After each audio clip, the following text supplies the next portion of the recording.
जळगाव जिल्ह्यातील फेसपूर येथे फर्निचर दुकानासह लॉजला लागली आग।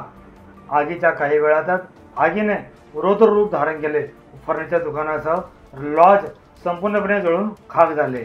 फेसपूरसह यावदा भुसावळ येथील अग्निशमन दलाने घटनास्थळी दाखल होऊन अग्निशमन दलाकडून आगीवर नियंत्रण मिळवण्यास शर्थीचे प्रयत्न केले। लॉजमधील एसी मध्ये शॉर्ट सर्किट झाल्यामुळे आग लागल्याचा प्राथमिक अंदाज वर्तविण्यात आलेला आहे। फेसपूर येथे फर्निचर दुकानामध्ये आग लागली।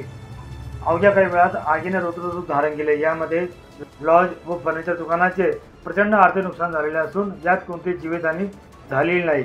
मात्र आग विझवण्याकरिता अग्निशमन दलाला प्रचंड अशी कसरत करावी लागली। यावेळी स्थानिक पोलीस प्रशासन, अग्निशमन दल व नागरिकांनी या ठिकाणी संपूर्ण परिस्थिती आटोक्यात आणण्याकरता परिश्रम घेतले। आगीचे रौद्ररूप एवढे प्रचंड होते की हे पाहण्यासाठी नागरिकांची गर्दी संपूर्ण शहरभरातून एका ठिकाणी जमा झाल्याचे दिसून आले।